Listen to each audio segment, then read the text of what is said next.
Hare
Hare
Hariprajacharya Sutta Sri Srimad His Divine Grace Srila Vaishnava Bhaktivedanta Swami Srila Prabhupada Ki Ananta Koti Vaishnava Ki His Karmiviti Founder Charya's Divine Grace Srila Prabhupada Ki Namasarya Srila Haridas Thakur Ki Samaveta Bhaktivedanta Ki Transcendental Book Distribution Ki Jai Shri Sri Gauritai Ki Jai Shri Sri Jagannath Baladev Subhadra Devi Ki Jai Shri Krishna Balaram Ki Jai Shri Giri Govardhan Ki Jai Nitai Gaur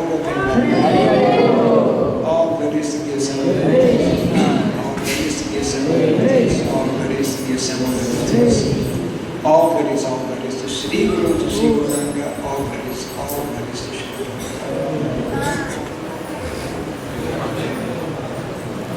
Om Agyanatimirandasya Gyananjanasana Yakshanitam Dena Tasmai Shri Gurave Namaha Shri Chaitanya Mohistam Savitam Dena Bhutale Swayam Rupa Kadayam Dalati Swatantikam Adhiyam Shri Guru Shri Taparakam Shri Guru Vaishnavamsa Shri Rupam Sarvajatam Sahagana Bhagavatam Vitamtam Sajivam Sarvaitam Sarvutam Paritam Saitam Krishna Chaitanya Devam Shri Radha Krishna Pada Sahagana Lalita Shri Vishakam Swaha Hey Krishna Adana Sindho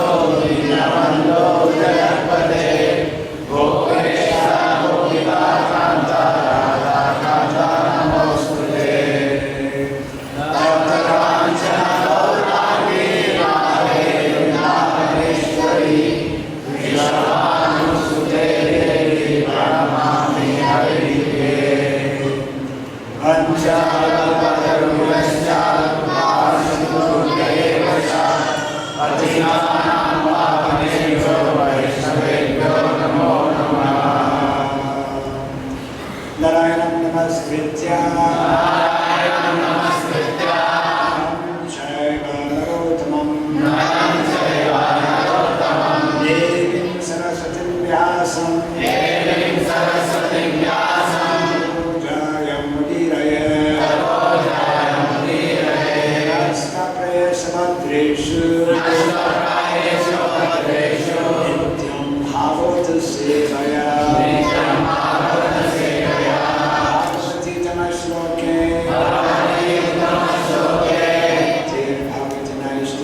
Bhaktir Bhavati Naistiki Shri Krishna Chaitanya Prabhu Nityananda Advaita Gadadhara Sri Gaura Bhaktivinoda Hare Krishna Krishna Krishna Hare Hare Hare Rama Hare Rama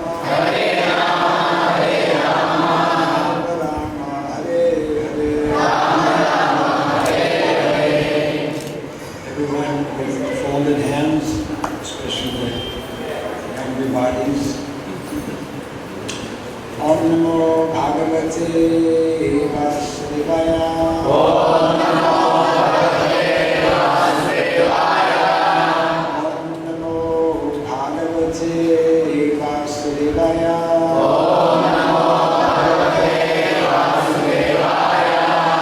Om Namo Bhagavate Vasudevaya.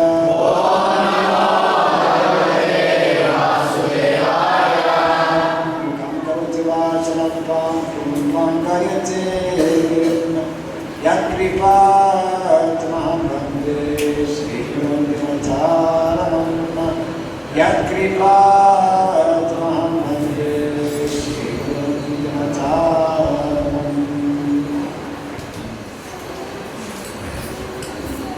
This morning we are hearing from Srimad Bhagavatam.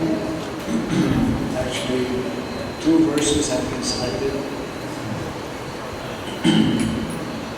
Yesterday I was looking at the word Vishnurata, because for someone who is not from India, there are so many Sanskrit words, and then since we are in Jagannath Puri, one may think that Ratha is Ratha. And of course, there is a Ratha and then Ratha. So, in looking at the meaning of Ratha, because in Sanskrit, as we know, very often the same word has different meanings. Like Atma, Atma means the body, Atma means the mind, Atma means the soul, depending on the context. So, Ratha for us, in the name of Vishnu, Ratha means one who is protected. Parikshit Maharaj, being protected by the Lord within the womb, inherited the name Vishnu Ratha. So I came across a purport, a nice verse that I'd like to read, and then we can come to this one as well.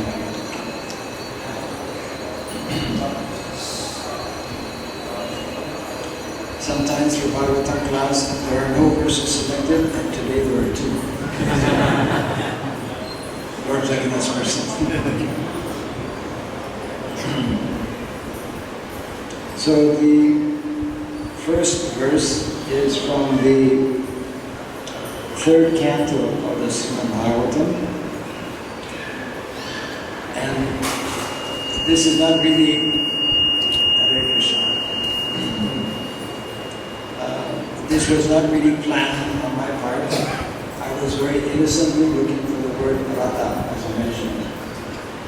And on the 7th hit, you can keep it in mind and you can check it later on the 7th hit of the word Ratha in the folio, I came across a verse which is very much dealing with the theme of our gathering, of our event here in Jagannath Puri, which is in terms of relationship, is in the Sambandha Gyan. And then I was later on looking at the chapter. At the chapter, every chapter has a title. And again, this is not my doing. The title of the chapter is Description of Varnashrama Dharma. And this is verse number, actually I'm sorry,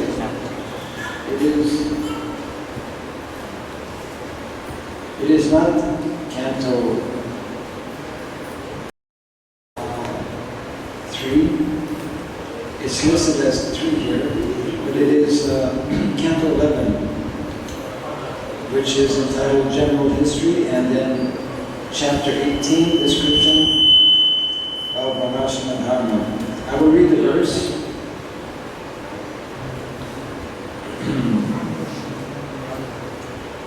Ekas sharan mahima etam nisanga samyatendriyaha atma krida atmarata atman van samarashanaha. Now it's become too long. One has to be very cautious to find that Ekascharan mahimma etam nisanga samyatendriyaha atma krida atmarata atmavan samadarshanaha. Ekascharan mahimma etam. Yeah, actually you can repeat. Ekas charin mahim etam Nisanga samyatendriyaha Atmakrida atmarata Atmavan samadarshanaha Ekaha alone. Sharit. One should move about. Mahim. The earth. Etam. This. Nisangaha. Without any material attachment. Samyata. Indriyaha. Completely controlling the senses. Atmakridaha. Enthusiastic by realization. Of the super soul. Atmarataha. Completely satisfied. In spiritual understanding. Atmavan. Steady on the spiritual platform. Samadarshanaha. With equal vision everywhere. Translation and purport by the disciples of Srila Prabhupada. Without any material attachment, with senses fully controlled, remaining enthusiastic and satisfied in realization of the Supreme Lord and his own self, the saintly person should travel about the earth alone, having equal vision everywhere. He should be steady on the spiritual platform. Kindly repeat after me. Without any material attachment. With senses fully controlled. Remaining enthusiastic. And satisfied in realization. Of the Supreme Lord. And his own self.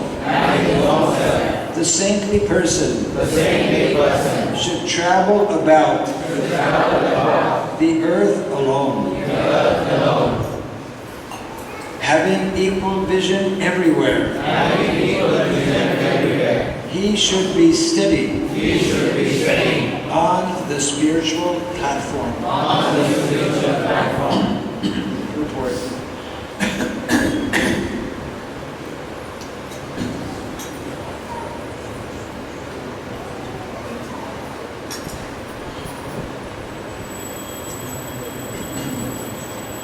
One should remain, one who remains attached to material sense gratification cannot be steady in the process of chanting Hare Krishna. Being shackled by illusory desires, he is not able to fully control the senses. Actually, one should take shelter of devotional service to Lord Krishna 24 hours a day. For by such service, one remains within the scope of spiritual reality. By chanting and hearing the holy names of the Lord, along with the Lord's glories and pastimes, one naturally drifts away from the field of material sense gratification. Good association with Lord Krishna and his devotees automatically vanquishes useless material association, and one is able to carry out the Vedic injunctions meant to lift the conditioned soul out of the material field and onto the liberated platform of Krishna consciousness. In this regard, Srila Rupa Goswami states in his Upadeshamrita, verse 4, Dadati pratigrinati uyam makyati prichyati bhakte bhojayate chaiva sadvidamma priti lakshanam. Translation: offering gifts in charity, accepting charitable gifts, revealing one's mind in confidence, inquiring confidentially, accepting prasadam, and offering prasadam are the 6 symptoms of love shared by one devotee and another. One who thus learns to associate with the Lord's devotees actually remains insulated from the contamination of material life. By pure association, one gradually understands the name, form, qualities, associates, pastimes, and devotional service of Lord Sri Krishna. And thus, even in this lifetime, one can become a resident of the spiritual world. In the association of pure devotees, there is no material contamination and no useless discussion, since all pure devotees are fully engaged 24 hours a day in the loving service of the Lord. By the influence of such devotees, one develops equal vision, samadarshana,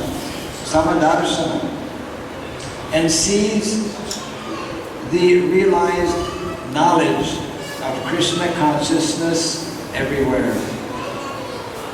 As one begins to understand his eternal relationship with Lord Krishna, he becomes Atmavan, situated in his constitutional position.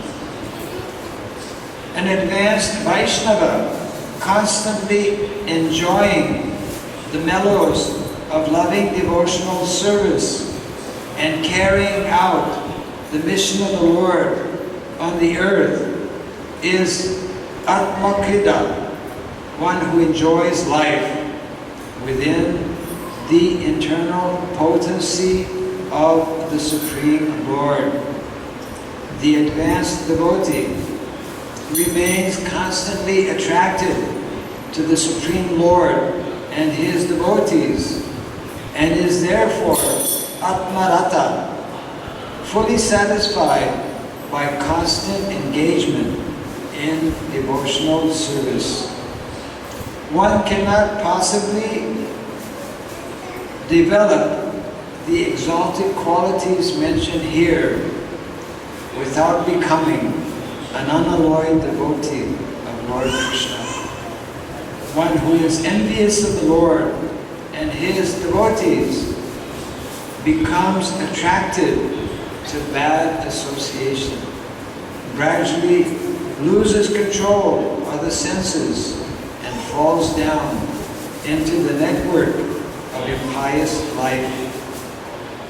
The innumerable varieties of non-devotees are like branches sprouting from the single tree of enviousness of the Supreme Lord, Krishna, and their association should be given up by all means.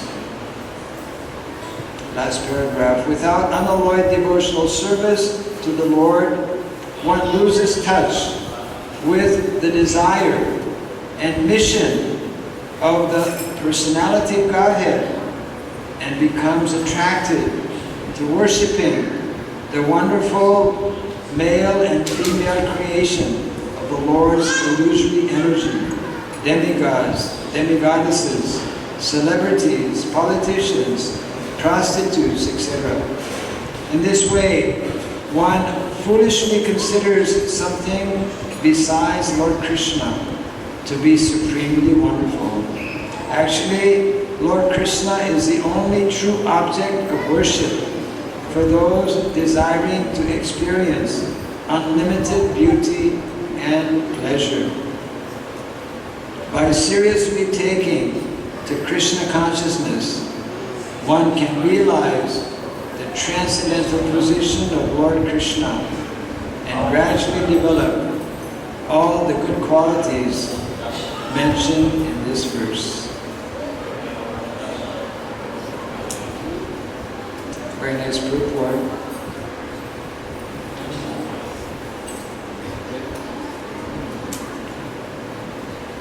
Explaining how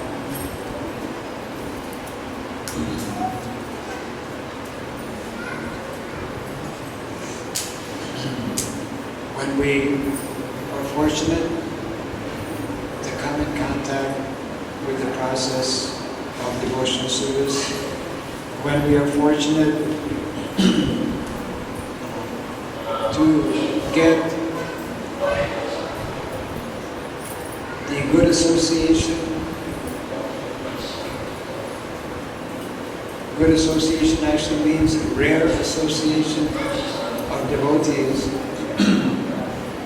We are actually getting the opportunity, although still living in the material world, we are getting the opportunity to actually experience directly the spiritual world.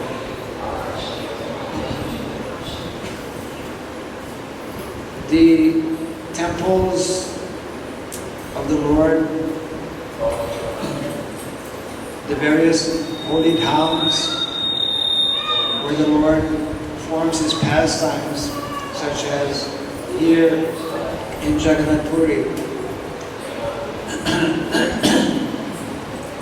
They are described by our acharyas as directly manifestation of the spiritual world.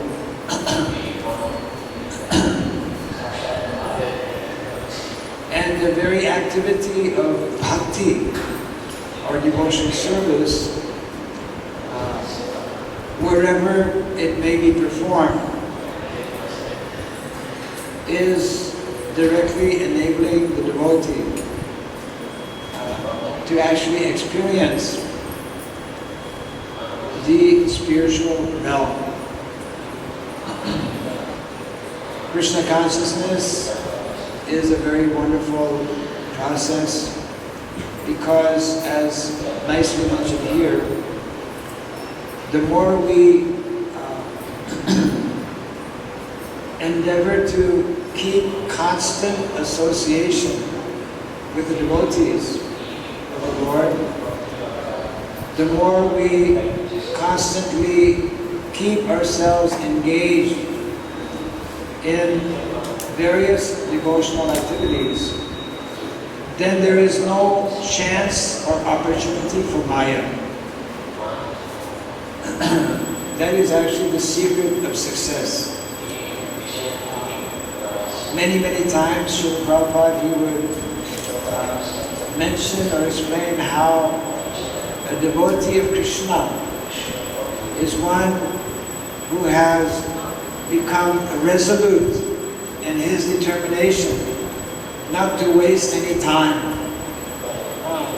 That is actually one of the symptoms of advanced devotees. They are very feeling very uncomfortable about time which is being wasted. Therefore, one should 24 hours a day. Endeavor to be engaged in Krishna's service. One who does this, many wonderful verses and words describe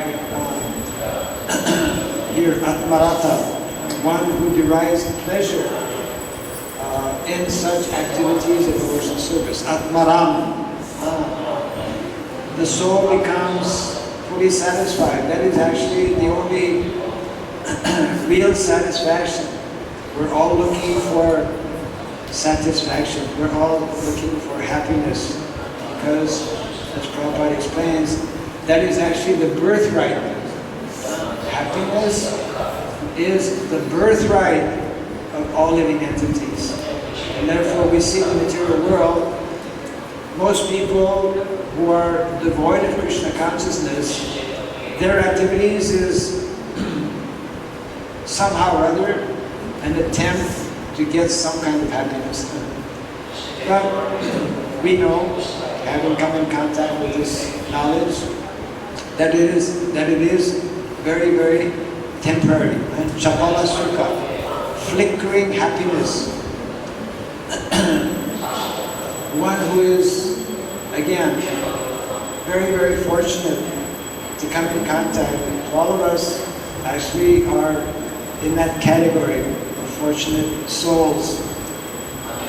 By the mercy of the pure devotees, Srila Prabhupada, we have come in contact with the process of devotional service, especially people from outside of India who had no connection, no understanding whatsoever. Srila Prabhupada has,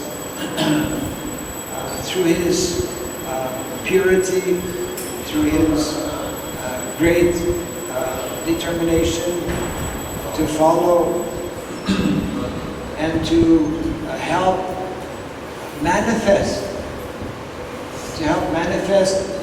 the vision of his own spiritual master. Actually, every single devotee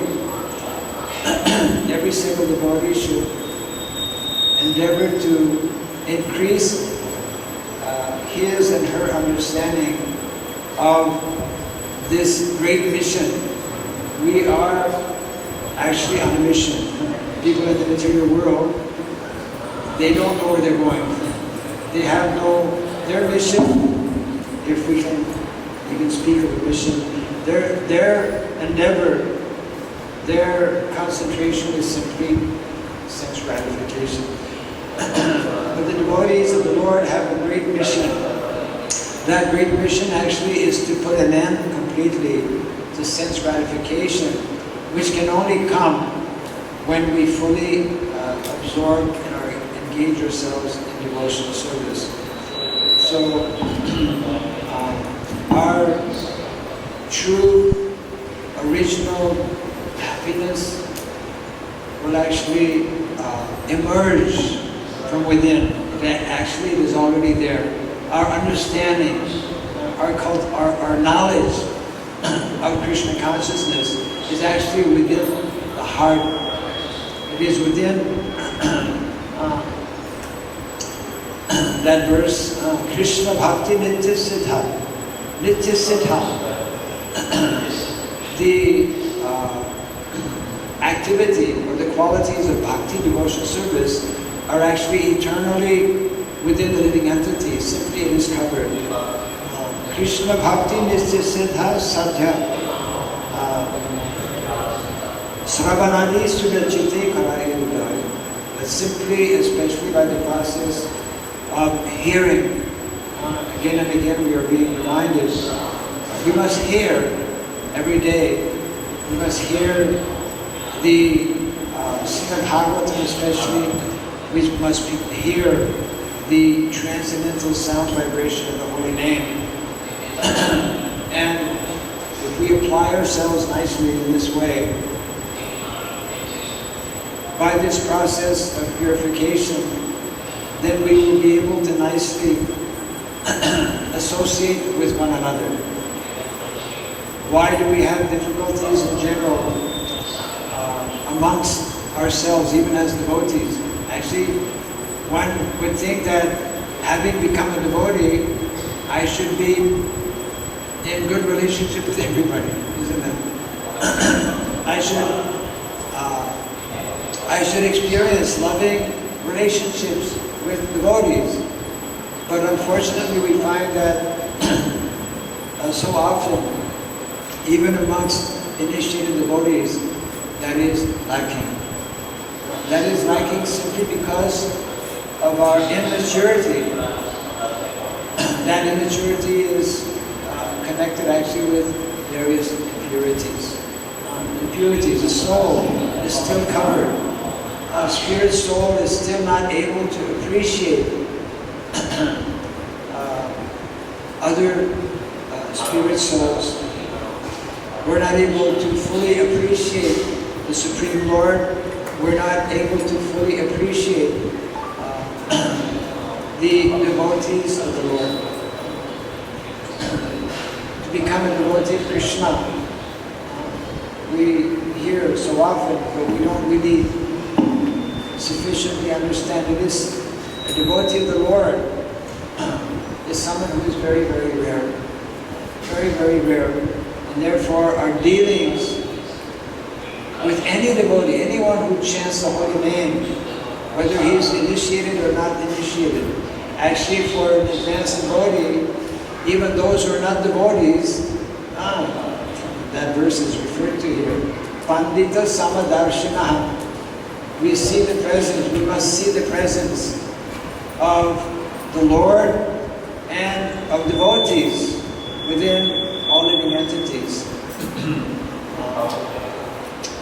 There are many examples, like Srila Prabhupada would be sometimes sitting in his room and some of his personal secretaries or servants would narrate how one time I think there was some kind of bug or fly in Prabhupada's room, and Prabhupada actually, maybe it was Hari Sari Prabhu, Srila Prabhupada was looking at this particular fly who was struggling actually, and Prabhupada finally instructed Hari Sari that open the window and give liberation.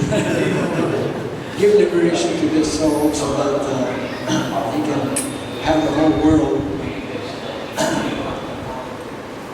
So this is the kind of consciousness we need to develop, and all of us have this opportunity by the mercy of Srila Prabhupada. This mission we should know, we should understand. In one purport actually, Srila Prabhupada explains how this movement, this International Society for Krishna Consciousness, Krishna has incarnated, just like spirit souls will take shelter within the womb of a mother. So Prabhupada explained that Krishna has actually incarnated within the International Society for Krishna Consciousness as an extension, as a very important branch, if not the main branch of Lord Chaitanya Mahaprabhu's Harinam Sankirtan movement. And therefore, each and every one of us, we have this very extraordinary opportunity. Lord Chaitanya Mahaprabhu's movement did not end when Lord Chaitanya, wound up his pastimes 500 years ago. Lord Chaitanya Mahaprabhu's movement continues today and will continue for the next 10,000 years due to the mercy of great personalities like Srila Bhaktivinoda Thakur, Srila Bhaktisiddhanta Saraswati Thakur, and Srila Prabhupada. And all of us have the great opportunity to be part of that mission, to become absorbed, to become fully absorbed, so that we can actually help to fulfill the great mission which is given. It is coming down in Good Parampara, the great mission of reintroducing something which is, practically speaking, unthinkable. To reintroduce Satya Yuga in Kali Yuga. That is what we are actually endeavoring to do. Lord Chaitanya began through his activities of Harinam Sankirtan 500 years ago. And Srila Prabhupada, 500 years ago, by stepping out of India, he added a new dimension, a new leaf. He turned a page in history. And every single day, every single member of the International Society for Krishna Consciousness, the more we understand this mission, this great mission, then the more we will very enthusiastically. Enthusiasm is something that is contagious, fortunately. Srila Prabhupada was fully enthusiastic, very, very enthusiastic, always in taking up the mission and the orders of his spiritual master. Likewise, all of us, we should become enthusiastic in fulfilling this mission, in understanding.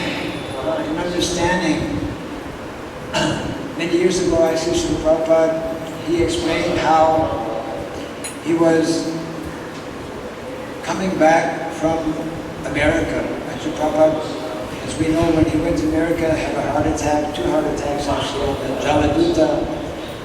But even after reaching America, after a couple of years, he again became actually very ill, to the point that he felt, I don't know if I will be here for very long. I know, however, that if I go back to India, I will regain my health. If I go back to India, I will again become healthy. That was Prabhupada's. And at the airport, before Srila Prabhupada was about to leave, one kind of innocent devotee asked Srila Prabhupada, in your absence, can we take instructions from some other guru? And Srila Prabhupada actually became silent for quite some time, and he explained and replied that actually, if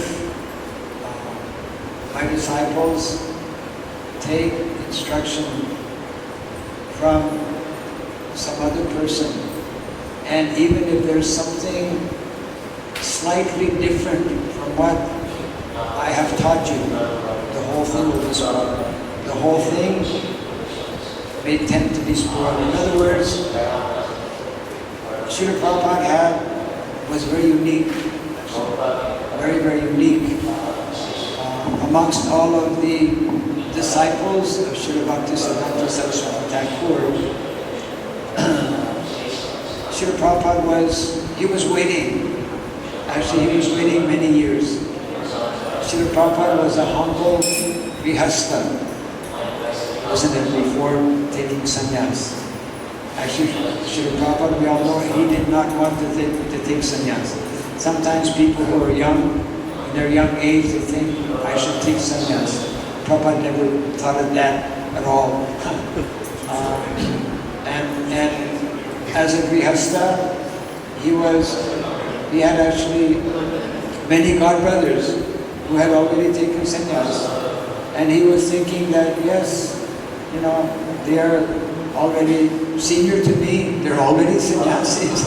Sannyasi means to travel and to preach. So surely they will take up the mission of my Guru Maharaj and they will preach.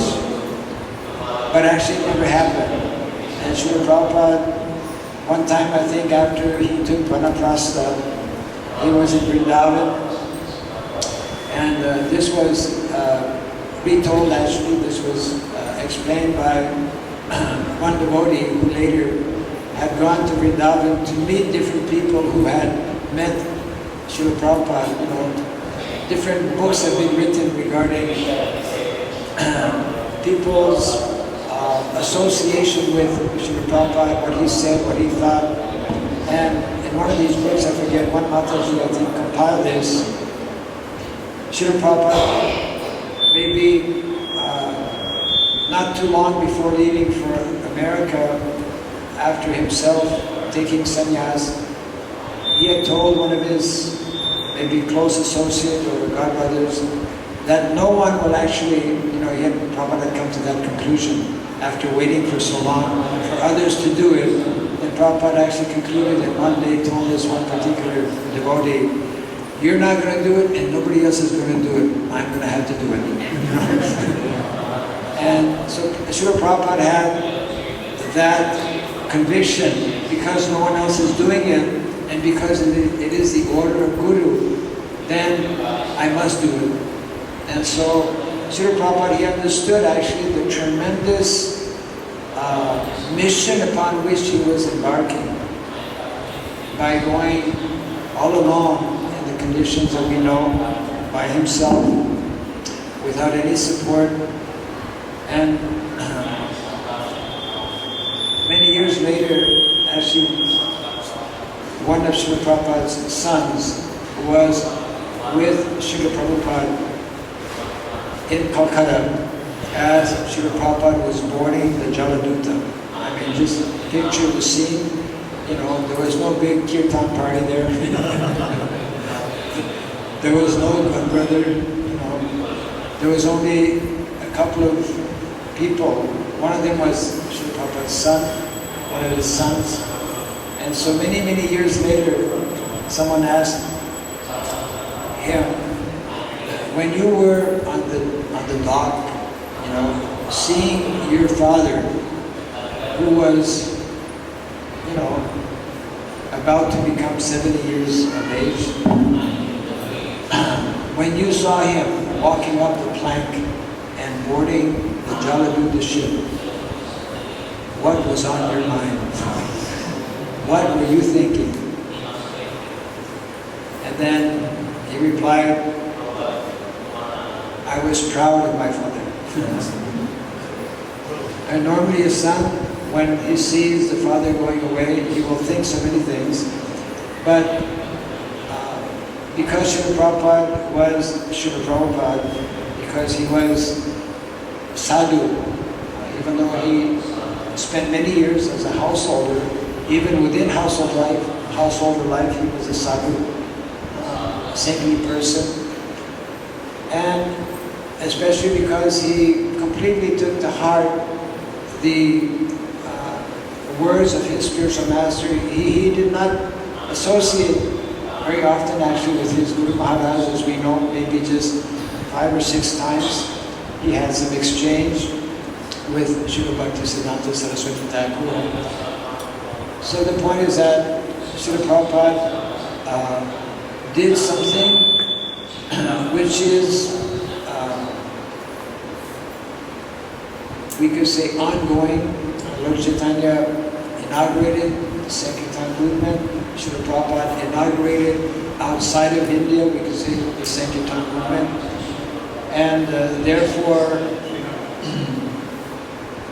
all of us have an opportunity.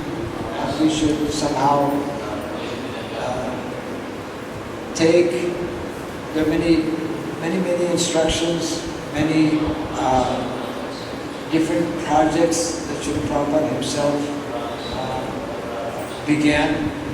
In other words, there's no dearth of opportunities for someone who really wants to get the mercy of Lord Chaitanya Mahaprabhu and also the mercy of Srila Prabhupada.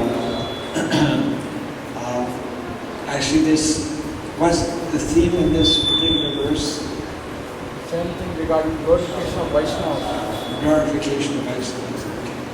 Anyways, I think it might be, we're trying to do that right now, actually. By speaking about Srila Prabhupada. Anyone who actually takes up the mission of Krishna automatically becomes glorious and automatically will become glorified. Of course, one doesn't take up the mission to become glorified, but because Krishna is glorious in all of his activities, so the devotees of the Lord are also glorious. And therefore, we should always be very cautious in how we deal with devotees, coming back to our main theme of endeavoring. Actually, we have our ISKCON society is most important and the foundation actually for this society to continue. One of the foundational, we could say, pillars actually for the success of this society is how devotees will work nicely. This is one of the main themes often explained by Srila Prabhupada. Your love for me will be shown by how you interact with one another, how you love one another as a family. So actually, one time Srila Prabhupada also explained how Maya, the external force of Maya actually can do nothing to destroy this movement. There is no force strong enough to actually destroy the Sankirtan movement of Lord Chaitanya Mahaprabhu. There is no force strong enough to destroy this international society for Krishna consciousness except, Prabhupada explains, the disunity within this movement. Disunity within this movement can actually break this society. And those who have been around for some time know that we have had our fair share of disunity, and at different times it comes up again. We should pray to Srila Prabhupada, we should pray to Lord Jagannath, since we are here in Jagannath Puri, especially to give us this proper understanding, regardless of which guru we have taken shelter of.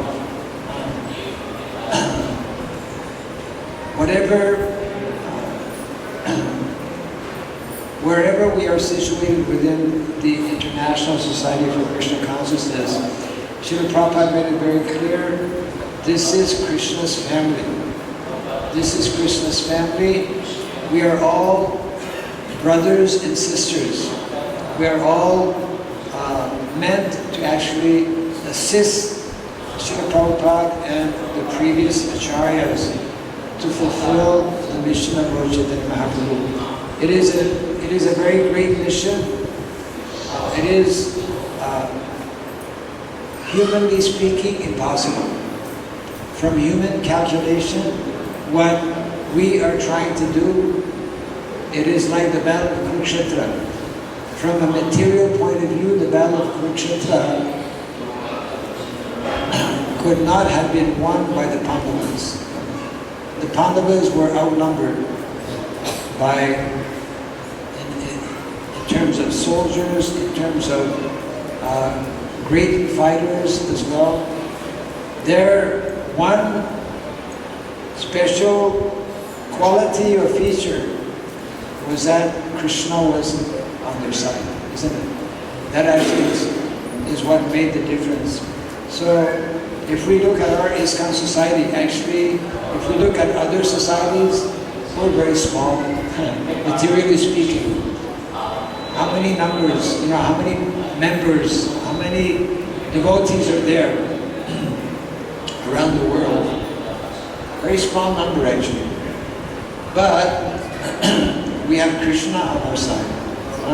We have something which cannot be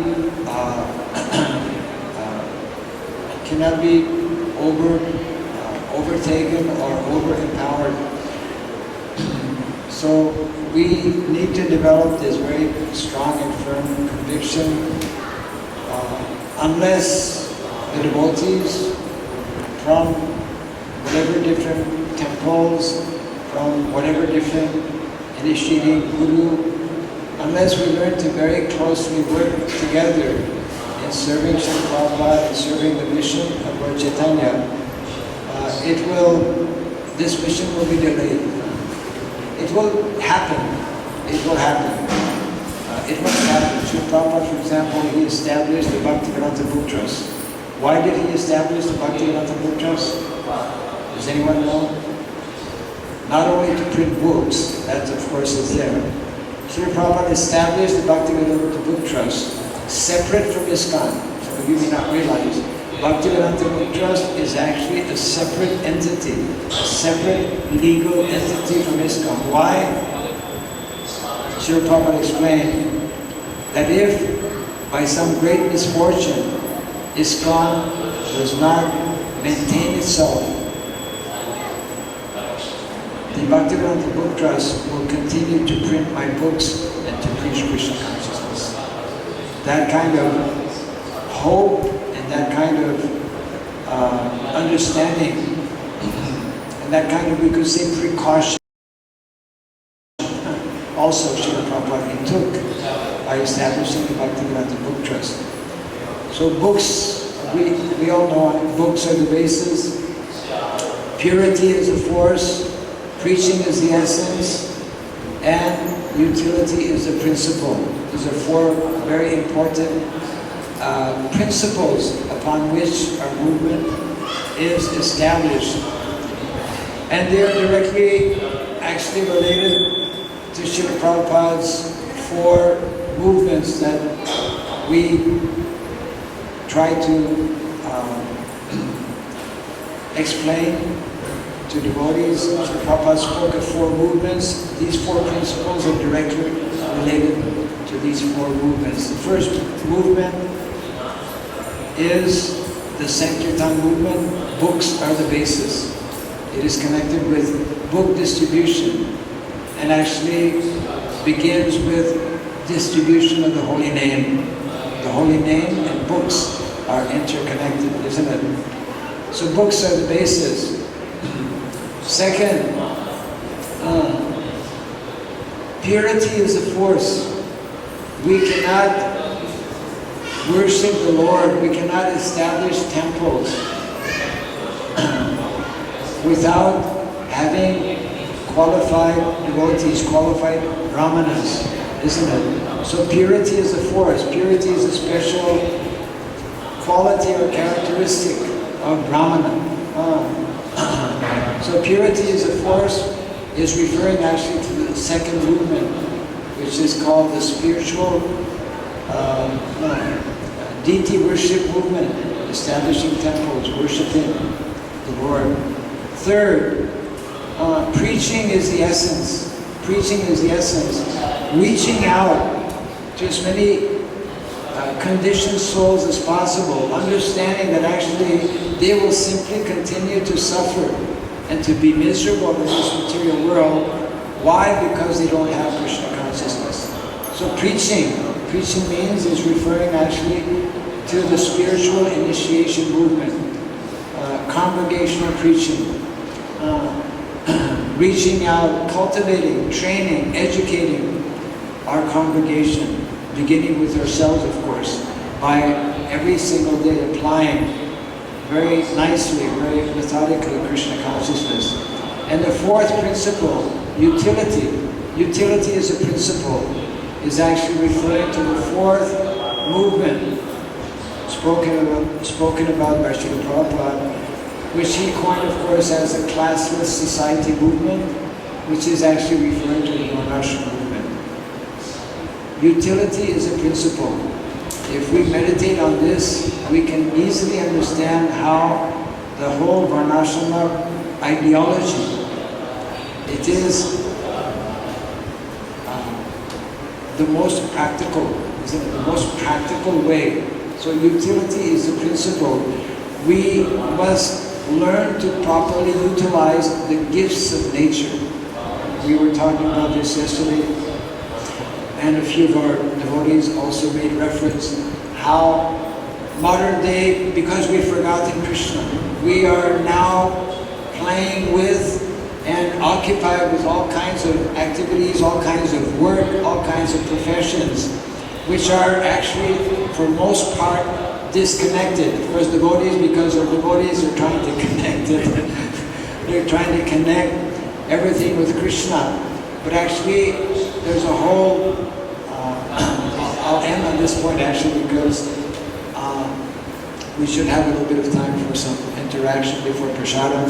there's a whole discussion, there's a whole understanding that we need, that we're missing in terms of what we call traditional occupations and non-traditional occupations. The majority of you who are sitting here, let's say, especially those who are grihastas and working it out in the material world, the majority of our devotees all over the world are engaged in what is called non-traditional occupations. And non-traditional occupation means that these occupations are not by nature in a spontaneous way helping us to remember Krishna. Krishna is so wonderful. Krishna's genius is such that he creates the material world whereby there are natural occupations that are meant to be taken up by people. We don't have to, as we have done, go out of our way to invent ways by which we can meet our basic necessities of life. But actually, in the name of so-called economic development, isn't it? This is actually the modern mantra of modern-day governments all over the world. Economic development. In the name of economic development, we are destroying our own selves. We are destroying our families. We are destroying our countries. We are destroying the planet. We're destroying the whole universe. Because we have put aside, we have rejected actually the whole ideology of Krishna consciousness or God consciousness. So therefore there is a very great and urgent necessity for us to understand Srila Prabhupada's full spectrum in terms of how he wanted to use Srila Prabhupada's own term, to bring a complete overhaul within society. This is Prabhupada's own instruction, one of the goals of our Krishna consciousness is to bring a complete overhaul within society. We should understand this as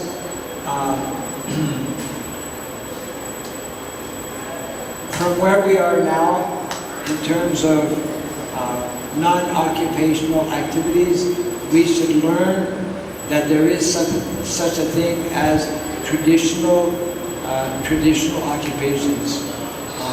So to bring a complete overhaul within society and to revert, to use again Srila Prabhupada's own prediction or words, to revert to the natural and traditional way of living, which is actually based on principles of Varna and Ashrama. In many places, Srila Prabhupada actually explains how we cannot properly execute spiritual life unless we learn to live on the material platform properly.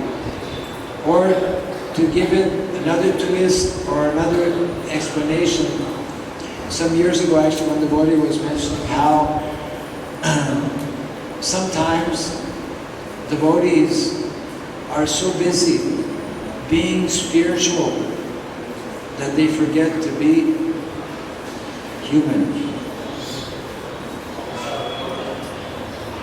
We have this material situation, we have this material body, we are surrounded by this material nature. We must learn to properly utilize this material energy in the service of Krishna. We must know the science that is there in terms of the spiritual energy of Krishna and then also in terms of the material energy of Krishna. We should not be so unrealistic to think that we can just, this was Prabhupada's explanation also, we cannot be like Haridas Thakur. We should endeavor, of course, to develop the qualities of that great personality, but we cannot sit 24 hours a day like Haridas Thakur. And Prabhupada actually gave this example in a conversation he was having in the context of why it is important and necessary to introduce the system of Varnashrama. You see, the vast majority of us need to know that there is a material setup, a material system given by Krishna, which will favor and facilitate our advancement in spiritual life. It is not that we take the spiritual life and we forget about the material dimension and the material systems that Krishna has given us. As a matter of fact, Prabhupada at one point mentions that the two, one cannot go without the other. One, just like now we cannot function in this material world without this material body. Ultimately, we can live without the material body. Our goal is one day to actually give up completely this material body and to go back in our spiritual body to the spiritual world. But until that moment comes, even one very nice quote by Srila Bhaktivinoda Thakur, even those who are Vaishnavas, even those who are advanced Vaishnavas, they will not work out of the system of Varnashrama. This is the quote, many quotes actually, by Srila Bhaktivinoda Thakur, and therefore it is this movement of Lord Chaitanya.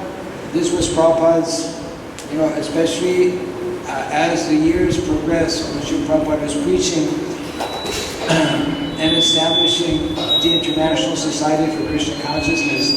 Prabhupada said in the beginning, we picked up different devotees here and there, and we were concentrating on making everyone into Brahmana. But not everyone is going to be a Brahmana. Vaishnava, of course, is higher than a Brahmana. But in order to reach out to the maximum number of people all over the world, we need to train up not only individuals as Brahmanas, we need to train up individuals as Kshatriyas. We need to train up individuals as qualified Vaishyas. And we need to train up individuals as qualified Shudras. There is such a thing as qualified Shudra. We generally think the opposite.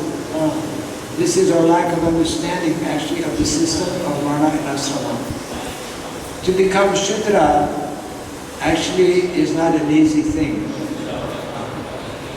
There are 9 qualities for a Shudra that are described by Srila Narada Muni in the 11th chapter of the 7th canto of the Srimad Bhagavatam.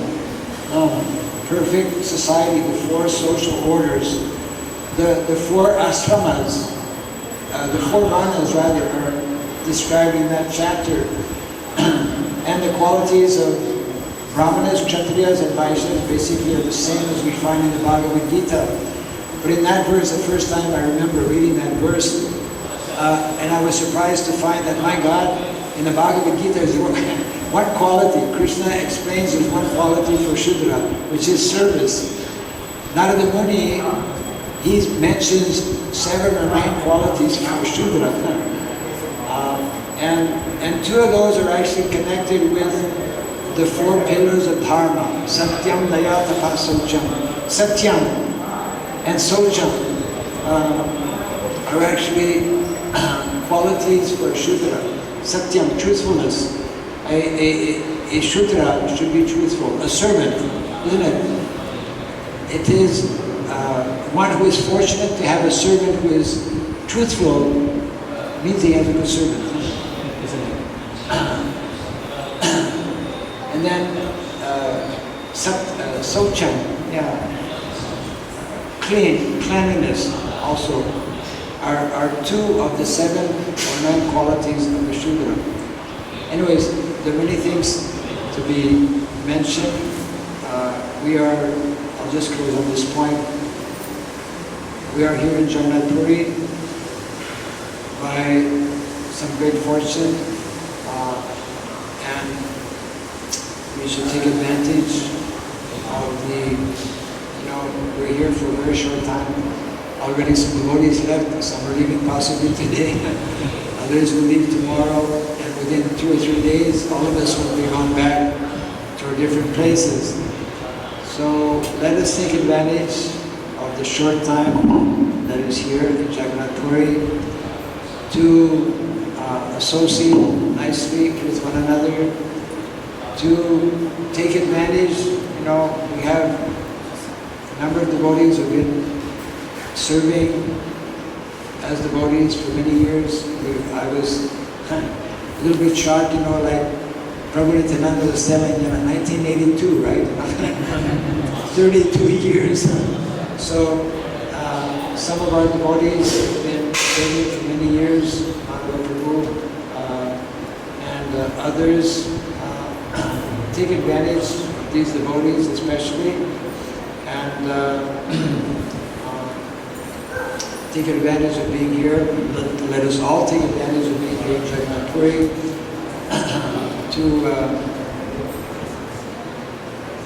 especially attract the special mercy of Lord Jagannath, so that all of us, whenever we go back to our respectful places, we can become more determined, more enthusiastic also to carry out in whatever way we can this great mission of Lord Chaitanya Mahaprabhu, this great mission given to us as well by Srila Prabhupada. We have about 20 minutes or so for any comments or questions that may be there. So I'm stopping here. Madhava Prabhu, Your Honor. Any second mic, or can that mic go there? No, it just takes a second.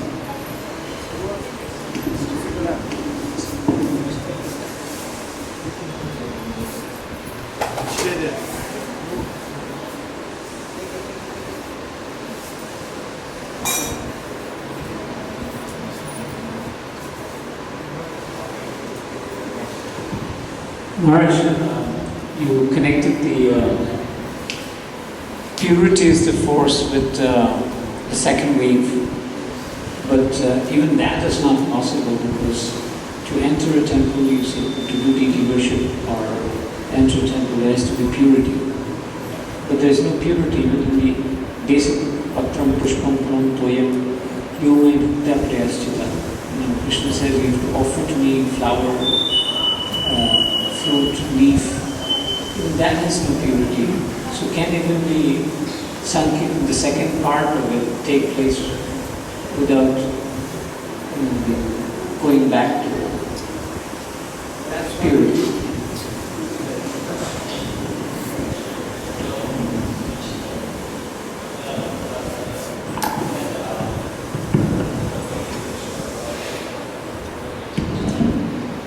Actually, important point, nice point also, which immediately for those who are having even some little understanding of Varnashram, this should be a further impetus for us to, for example, grow our own food. It's like what we offer to the Lord, we know should be the topmost quality. Those who serve the Lord should be in the topmost consciousness. What we offer to the Lord, and that's why Prabhupada used to say, you know, don't offer or don't put plastic flowers in the temple or on the altar. It's like, you know, you don't offer somebody, here's a nice plastic rose. It doesn't smell anything, and it's, you know, it's rather impersonal. Therefore, yes, practically speaking, we are living, the whole modern society has developed in such a very impure condition. The food that we eat is impure, the flowers that we offer are impure, because everything is in so many ways, you know, contaminated. Therefore, actually all of these four are interconnected. When we actually begin to apply the principles of Varnashram, means when we learn to live more simply, when we begin to again be connected with land when we grow our own food.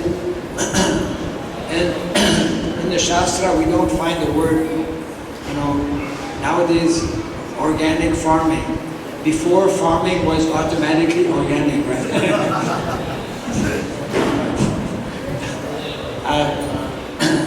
Because people were naturally, as part of the culture, following what our sadhus were teaching.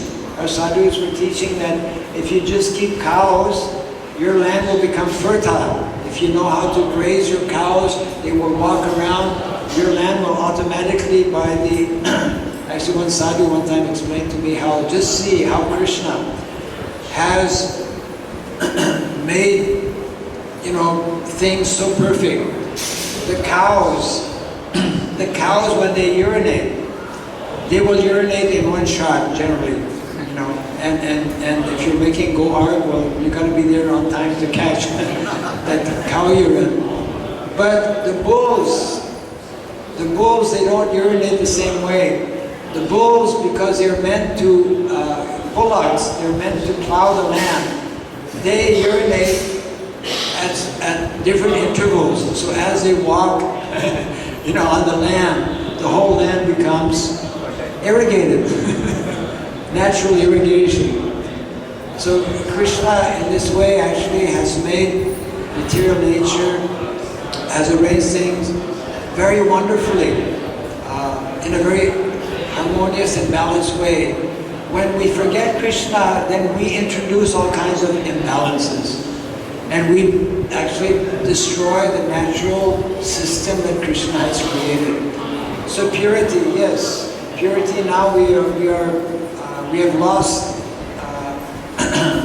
both the external purity in terms of how we live, and as well as the internal purity.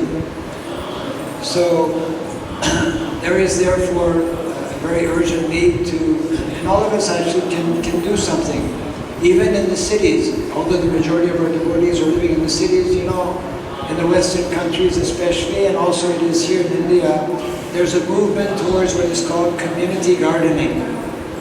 People who are having lawns in front of their house, they're converting their lawn into gardens. And not only are they growing flowers, but they're growing potatoes and they're growing whatever, food.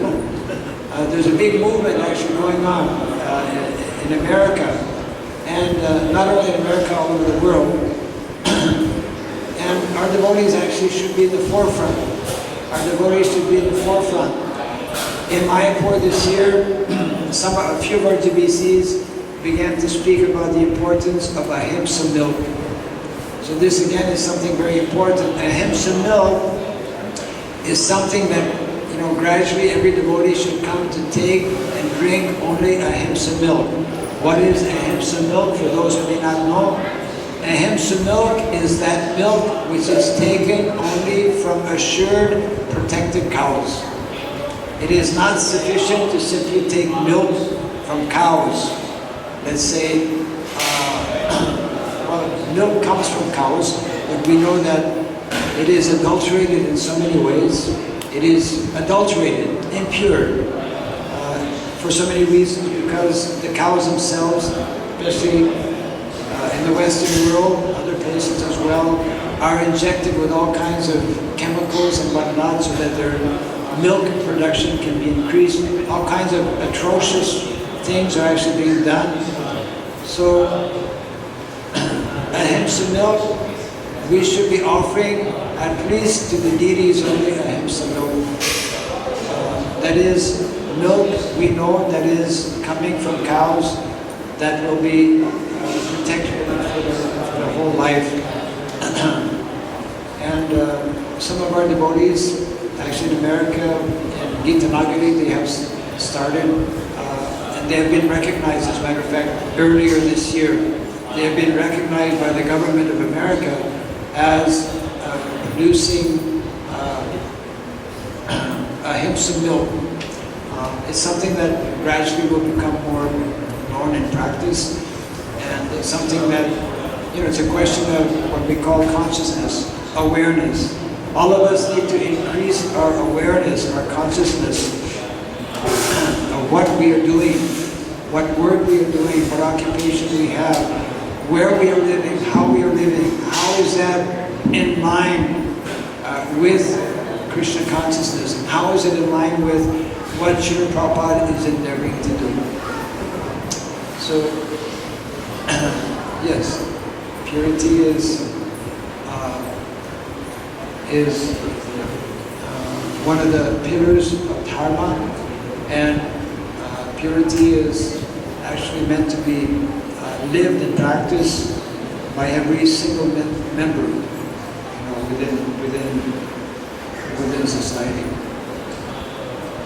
Another, yes.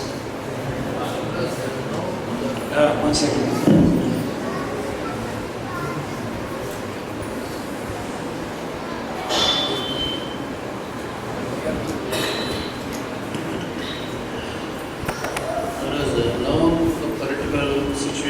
In India is going to change shortly. Now the new government is going to come, and which is little bit pro about crop production, and so but still by the forces of international community, this export of wheat and all is still going to happen.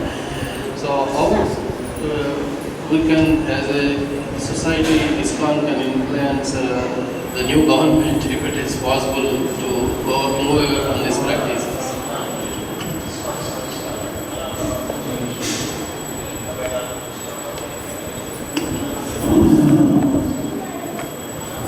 How much time do we have before Prasadam? Can somebody find out? It's ready.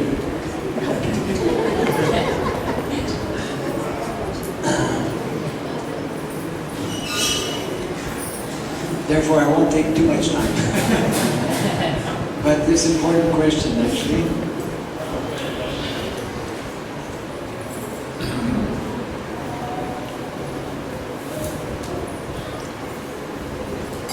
The whole ideology of Varnashram, although probably one of the most difficult places where it will be one of the places where it will be most difficult, in all likelihood, to introduce Varnashram is here in India.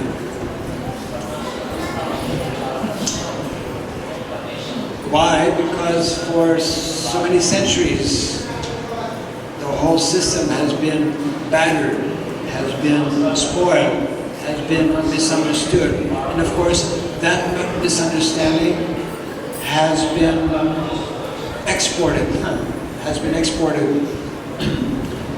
You speak about caste system in America, they think you are crazy, you immediately reject it, isn't it? So, I was beginning to explain to a few devotees how when I was in Nagpur just a few days ago. Now this is something very interesting. Before I explain what I heard in Nagpur, it's connected of course with your question.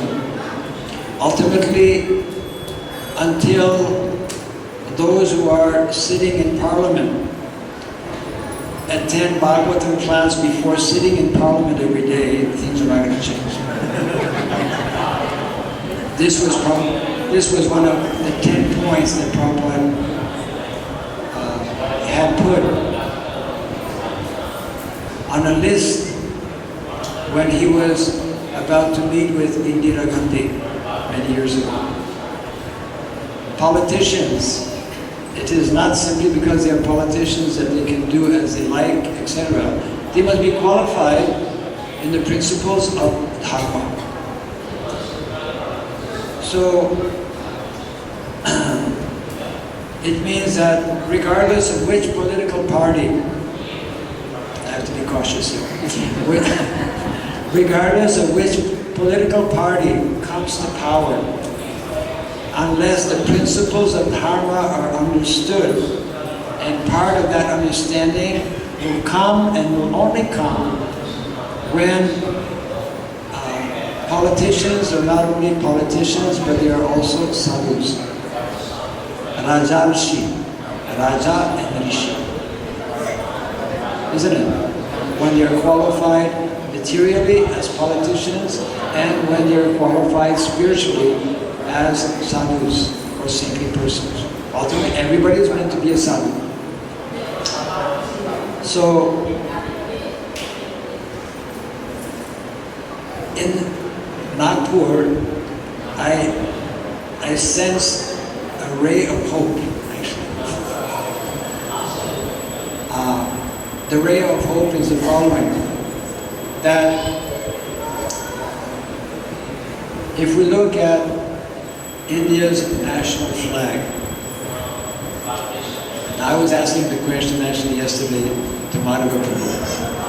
When India became independent, hey, you're supposed to listen. when India became independent, because I'm not from India, so I was asking, what was the actual significance? Why these particular colors were selected?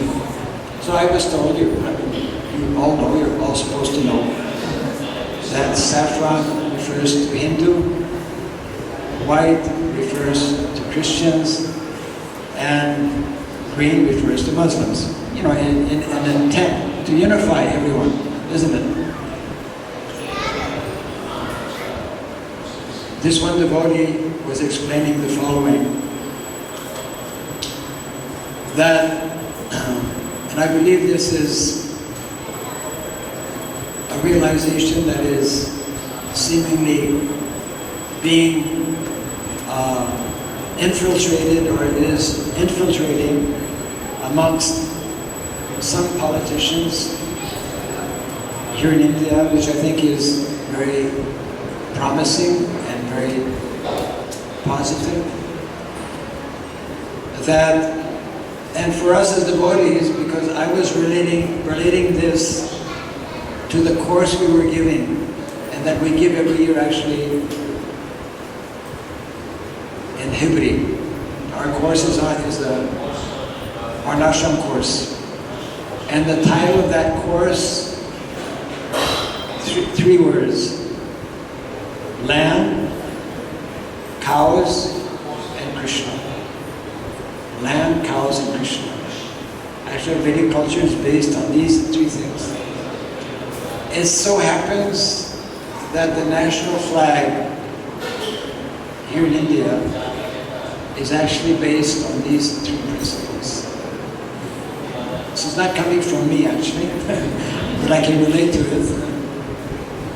Number one, and I'm starting from the bottom of the flag, green. Green means agriculture. Green means Vedic economy. Vedic economy is based on agriculture. Sustainable economy has always been and will always be based on production. Produce what you need, produce only what you need, and use only what you produce. So the first color, green, means India. And this was actually the message that Albert Einstein, many years ago, told India: don't take to mechanization. Don't go for tractors. But lo and behold, even Einstein wasn't heard. So the first color, green, fits hand in glove with the concept of land and our Vedic understanding. Second color, white. White refers to milk, cow's milk. Therefore, the need to protect cows. because we cannot properly do agriculture. As we were saying, we're trying to do agriculture, agro-business, isn't it, all over the world, and we are failing miserably. So, therefore the need to actually, India has to rise and become an example in terms of cow protection. India is the nation, ideal country, who can and who should and who must show example for cow protection. And it is intimately, directly connected with agriculture. So, green color, we're going up the flag now, you're following? Green color, agriculture. White color, milk, ahimsa milk. Ahimsa milk. And the third color, saffron, must represent Dharma, not Hindu. Not Hindu Dharma, as Prabhupada explains. Hindu Dharma is a recent term, but it means Sanatana Dharma. It means that Dharma which will take in the green and the white, the Muslims, the Christians, and all other denominations. God-conscious persons must be made to understand Dharma. This word Dharma must be introduced and popularized all over the world because it is very different from religion. So saffron does not mean simply religion, because Dharma refers to both the spiritual dimension of life and the material dimension of life. Isn't it? Dharma refers to Bhagavat Dharma, and Dharma refers to Varnasrama Dharma. These two are inseparable. So our duty in our business as Vaishnavas, actually the flag of India has a red color. Now, we as devotees and ISKCON as a society has to impress upon existing politicians of whatever party, and we have to train simultaneously individuals who are already Vaishnavas and devotees to also become leaders within society. We have to take advantage of those who are leaders and bring them to the proper consciousness, and we also have to train up individuals who are already having that consciousness to become leaders and to become Vaishyas, qualified Vaishyas, qualified Kshatriyas, qualified Shudras. Qualified Shudras means majority of people actually in any society are Shudra. But we have taken up the wrong occupation.